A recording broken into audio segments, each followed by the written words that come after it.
आइए दोस्तों चर्चा शुरू करते हैं। सबसे पहले बात करते हैं गुलाम वंश यानी कि मामलुक वंश की। दोस्तों मामलुक वंश के बारे में मैंने आपको बताया था कि यह दिल्ली सल्तनत का पहला राजवंश था। 1206 से लगा करके 1290 ईस्वी तक, 1206 से शुरू होता है 1290 तक चलता है। नाम है मामलुक या गुलाम वंश। शुरुआत होती है इसकी कुतुबुद्दीन ऐबक से।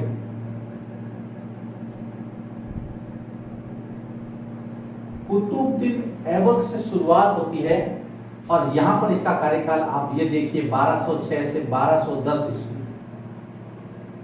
अब कुतुबुद्दीन ऐबक के बारे में जो कुछ आपके सिलेबस में इस चैप्टर में दिया है मैं उसके बारे में छोटी छोटी चर्चाएं करूंगा। अगर हम सभी का यहाँ पर जिक्र करेंगे तो उसका कोई सार नहीं है, क्योंकि क्लास 7 का सिलेबस जितनी डिमांड करता है उतनी मैं आपसे बातें करूंगा। कुतुबुद्दीन ऐबक, इसको हम कह सकते हैं गुलाम वंश का संस्थापक। सबसे पहली बात, इसने भारत के अंदर एक नए राजवंश की नींव डाली। देन कुतुब मीनार का निर्माण करवाया, कुतुब मीनार का निर्माण प्रारंभ करवाया। इसने कुतुब मीनार का निर्माण प्रारंभ किया था, प्रारंभ किया या करवाया। पहली बात गुलाम वंश का संस्थापक था, दूसरी बात इसने कुतुब मीनार के निर्माण को प्रारंभ करवाया। इसने अपनी राजधानी लाहौर बनाई। याद रखिए बाकी सारे जो जितने भी शासक थे उनकी राजधानी थी दिल्ली, लेकिन कुतुबुद्दीन ऐबक जो था उसकी राजधानी थी लाहौर। अपनी दानशीलता के लिए बहुत प्रसिद्ध था और दानशीलता के लिए ये जाना जाता था। दानशीलता के लिए इसे लाख बख्श की उपाधि दी गई थी। लाखों में दान देने वाला, लाख बख्श की उपाधि दी गई थी।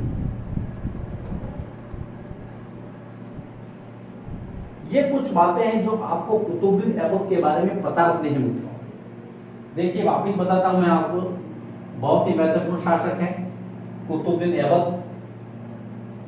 1206 से 1210 ईस्वी 4 साल जिंदा रहा सिर्फ। गुलाम वंश की नींव डाली, इसलिए गुलाम वंश का संस्थापक कहते हैं इसको। बहुत ही महत्वपूर्ण और प्रसिद्ध इमारत कुतुब मीनार जो कि दिल्ली के अंदर है, इसका निर्माण शुरू करवाया, समापन इल्तुतमिश ने किया था। ख्वाजा कुतुबुद्दीन बख्तियार काकी के नाम पर इसने कुतुब मीनार का निर्माण शुरू किया था। राजधानी कुतुबुद्दीन ऐबक की लाहौर थी और दानशीलता के लिए इसको जो पदवी दी गई थी वो थी लाख बख्श की। सिलेबस में नहीं दिया है, लेकिन इतना आपको ध्यान होना जरूरी है क्योंकि आप दिल्ली का सल्तनत पढ़ रहे हैं। सल्तनत की शुरुआत के अंदर क्या आंकड़े हैं, क्या फैक्ट हैं, क्या बातें हैं, वो आपके दिमाग में लगभग फिट हो जानी चाहिए। कुतुबुद्दीन ऐबक के बाद में हम रुक करते हैं इसके दूसरे शासक इल्तुतमिश।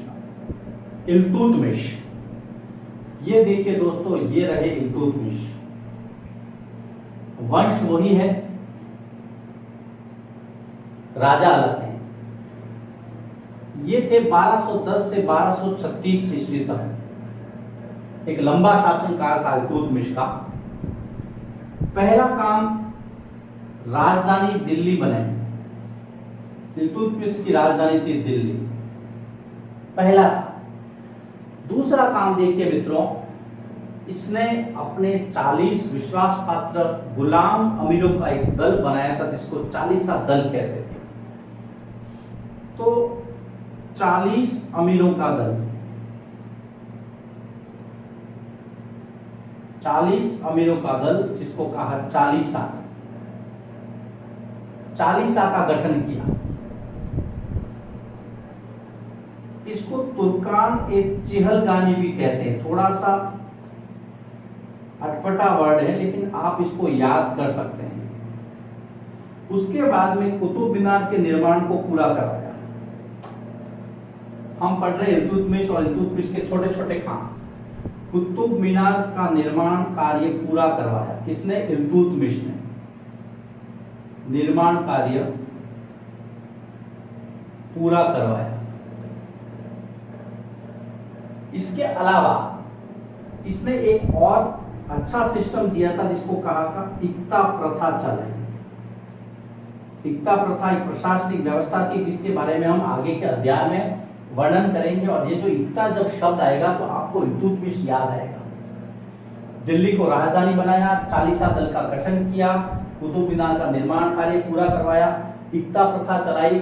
और जाते जाते जब इसने देखा कि मेरे पुत्र अयोग्य है तो एक ऐसा काम इसने किया मित्रों जिसकी मध्यकाल के अंदर मिसाल दी गई। अपनी बेटी रजिया को अपना उत्तराधिकारी नियुक्त किया। रजिया सुल्तान के नाम से वो जानी गई। रजिया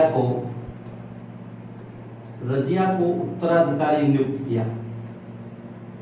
ये काम इसने किया इल्तुतमिश ने। इसके अलावा एक इमारत, एक स्ट्रक्चर बनवाया जिसको कहा गया हौज-ए-सुल्तानी। हौज-ए-सुल्तानी का निर्माण इल्तुतमिश ने करवाया था। ये चीजें हैं जिसके पहले मैंने जिक्र की थी। इल्तुतमिश के बारे में आपको इतना ध्यान रखना है, सबसे पहले इसका कार्यकाल 1210 से 1236 बहुत ही सरल है।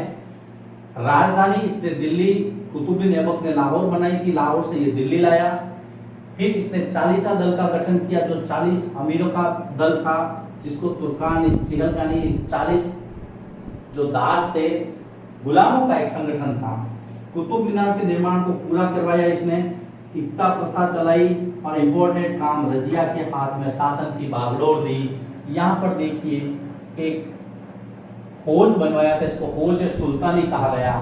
यह है इल्तुतमिश। इतना सा आपको ध्यान रखना है। कुतुबुद्दीन ऐबक के बाद में गुलाम वंश का दूसरा महत्वपूर्ण शासक था इल्तुतमिश। अब इसके बाद में हम बात करते हैं रजिया सुल्तान। रजिया सुल्तान का जिक्र सिलेबस में किया गया है। रजिया के लिए हम कहेंगे कि 1236 से लगा के 1240 ईस्वी 4 वर्ष तक इसने शासन किया।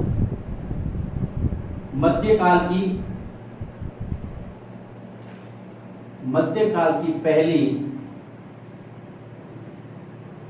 मुस्लिम शासिका, महिला शासक, महिला शासिका कुछ भी कह सकते हैं, इल्तुतमिश की पुत्री थी। दो बातें इसके बारे में जरूर ध्यान रखें। इल्तुतमिश की बेटी थी ये और मध्यकाल की पहली मुस्लिम महिला शासिका थी। उसके बाद में जो महत्वपूर्ण शासक है वो है गयासुद्दीन बलबन। गयासुद्दीन बलबन जो कि नासिरुद्दीन महमूद का वजीर था पहले और उसके बाद में फिर गुलाम वंश का शासक बन गया। 1266 से 1287 तक इसने शासन किया। इसके बारे में ज्यादा आपको याद नहीं रखना है। इसकी जो नीति थी वो थी लोह व रक्त की नीति। लोह व रक्त की नीति बहुत ही कठोरता से अपने दुश्मनों का दमन करता था। इसने वास्तव में बताया कि एक राजा को कैसा होना चाहिए। उसके साथ ही इसने मंगोल आक्रमणों का दृढ़तापूर्वक सामना किया।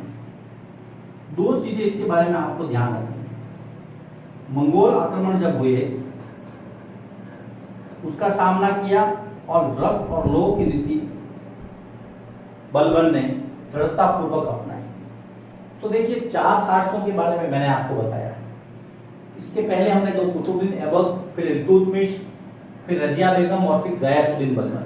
ये 4 पहले मैंने गुलाम वंश या जो पहला वंश है इसका मामलूक वंश, उनके राजाओं का, उनके शासकों का जिक्र आपके सामने किया है।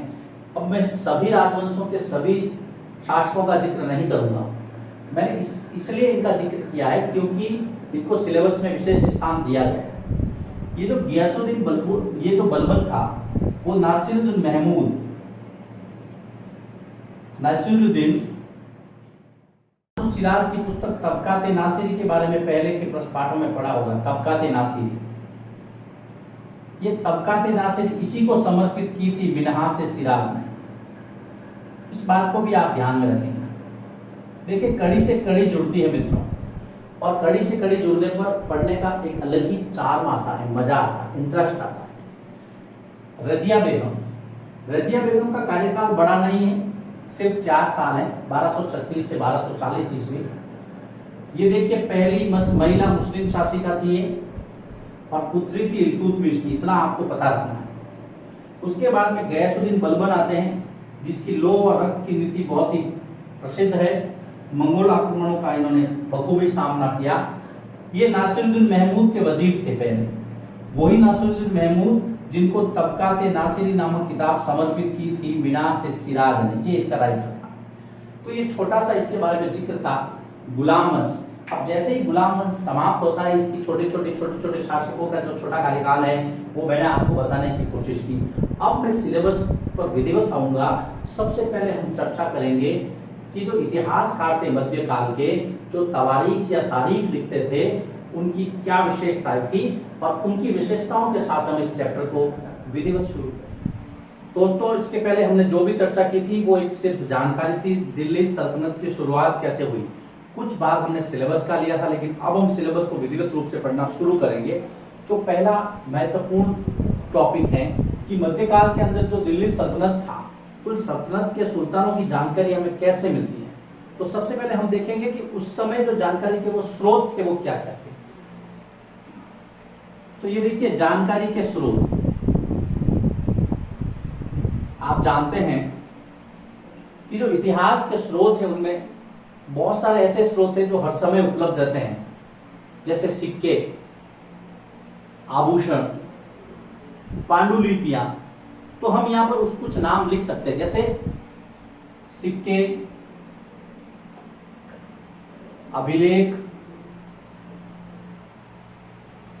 भवन जिसको आप स्थापत्य कला कहते हैं, ये सारे स्रोत थे। लेकिन इन स्रोतों से भी बढ़कर के जो ऐतिहासिक साक्ष्य हमें मिले हैं लिखित रूप में, लिखित दस्तावेज, उसको हम यहाँ पर लिखेंगे। इसके अलावा लिखित पुस्तकें, और मध्यकाल के अंदर खास करके सल्तनत काल में इन लिखित पुस्तकों को कहा गया तारीख या तवारीख। अब तारीख और तवारीख जब लिखे गए मध्यकाल में, तो मूलतः जो ये लिखे गए फारसी भाषा में।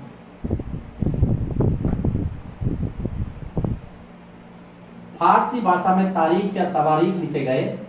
अब तवारीख को लिखने वाले कौन थे? तो यहां पर देखिए अगला जो इसी के अंदर बिंदु लिख सकते हैं हम, तवारीखों के लेखक, अर्थात तवारीख किसने लिखा। देखिए या तो वो राजा का कोई करीबी होता था, दरबारी,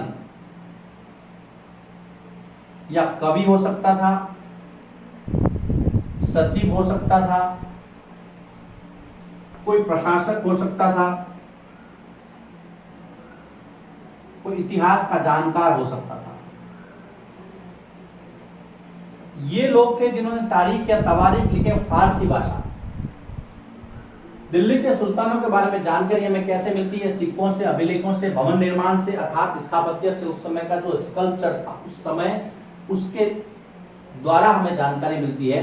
लेकिन जो महत्वपूर्ण स्रोत है वो है लिखित पुस्तकें या दस्तावेज, लिखित जो किताबें लिखी गई, उनको तारीख या तवारीख कहा गया। और ये शब्द है फारसी भाषा का, और फारसी भाषा में ज्यादातर उस समय जो है ये पुस्तकें लिखी गई। अब पुस्तकें लिखने वाले कौन थे?